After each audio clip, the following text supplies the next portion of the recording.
Hello guys, मैं हूँ विजय और आप देख रहे हैं आपका अपना यूट्यूब चैनल विजय सर। तो चलिए आज की वीडियो हम शुरू करते हैं। आज की वीडियो में हम बात करने वाले हैं वन वर्ड सब्स्टिट्यूशन के बारे में, जो अंग्रेजी का एक महत्वपूर्ण चैप्टर है और सामान्यतः यह सभी एग्ज़ामों में पूछा जाता है, चाहे वो एसएससी के एग्ज़ाम हो, बैंक के एग्ज़ाम हो, ये व्यापम हो, रेलवे हो या अदर स्टेट के एग्ज़ाम हो, सभी एग्ज़ामों में ये लगभग पूछे जाते हैं। एसएससी में सामान्यतः एसएससी सीजीएल, सीएचएसएल एवं अन्य जो एसएससी जीडी वगैरह हैं, बैंकिंग के एसबीआई पीओ वगैरह एवं अन्य एग्ज़ाम हुए। व्यापम में भी एमपीएसआई एवं अन्य एग्ज़ाम हुए। रेलवे के भी कुछ एग्ज़ामों में यह पूछा जाता है। तो चलिए वीडियो शुरू करने से पहले यदि आपने हमारे चैनल को अभी तक सब्सक्राइब नहीं किया है तो सब्सक्राइब कर लीजिए और बेल आइकन को दबाना ना भूलें। चलिए आज का वीडियो स्टार्ट करते हैं। तो हमारा पहला वन वर्ड सब्स्टिट्यूशन है द स्टडी ऑफ इंसेक्ट। कीड़ों के अध्ययन को क्या कहते हैं? तो उसे कहते हैं एंटोमोलॉजी, जिसे हम हिंदी में कीट विज्ञान के नाम से जानते हैं।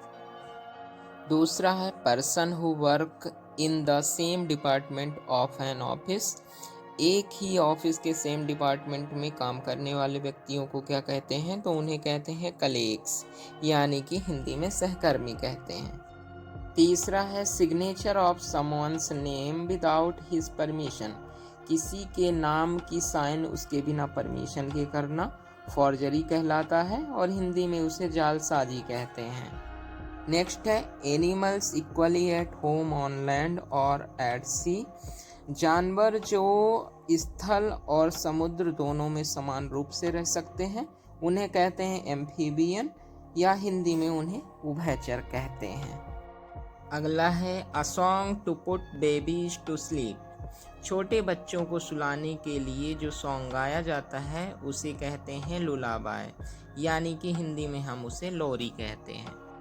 अगला है one who possesses many talent. ऐसा व्यक्ति जिसके पास बहुत सारे प्रतिभा है या बहुत सारे टैलेंट है उसे कहते हैं वर्सटाइल, यानी कि प्रतिभावान व्यक्ति। जिसके पास बहुत सारी प्रतिभाएं हों उसे हम कहते हैं वर्सटाइल।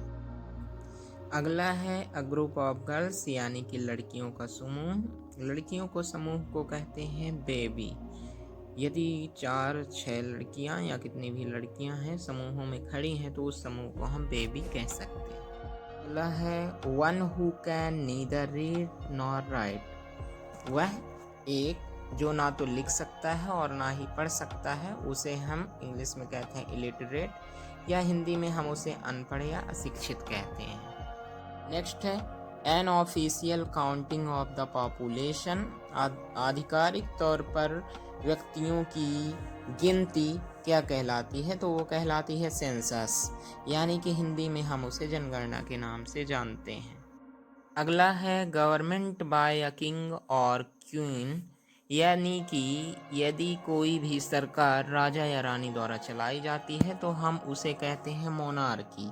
हिंदी में हम उसे राजतंत्र के नाम से जानते हैं।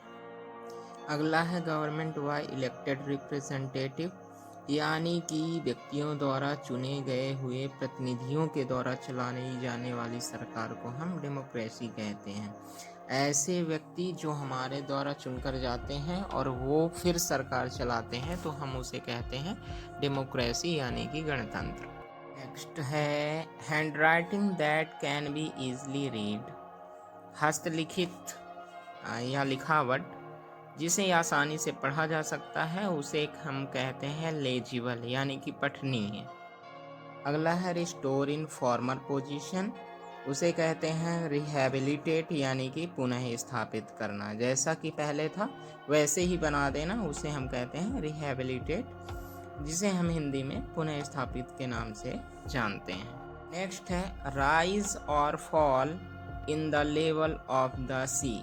समुद्र के स्तर का उठना या फिर नीचे गिरना उसे हम कहते हैं टाइड, जिसे हिंदी में ज्वार भाटा के नाम से जाना जाता है। यदि समुद्र की स्तर का ऊपर उठना और नीचे गिरना होता है तो उसे ज्वार भाटा कहते हैं। अगला है salt water lake separated from the sea by sand banks.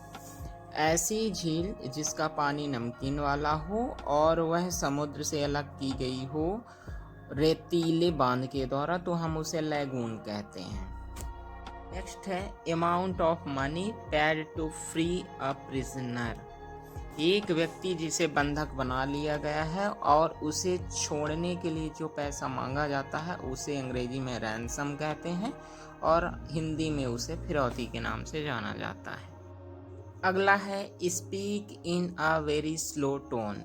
बहुत धीमी आवाज में बात करना, उसे हम विस्पर कहते हैं, जिसे हिंदी में फुसफुसाना कहते हैं। अगर कोई व्यक्ति भी बहुत धीमी आवाज में कान में कुछ बोलता है तो हम उसे भी विस्पर कहते हैं और उसे ही हम फुसफुसाना भी कहते हैं। अगला है a medicine of counteract the effect of a poison. एक ऐसी दवाई जो विष के प्रभाव को कम करता है या विष के प्रभाव को खत्म करता है, उसे हम एंटीडोट कहते हैं, जिसे हिंदी में विषहर कहा जाता है। अगला है बीइंग अनेबल टू पे वंस डेब्ट।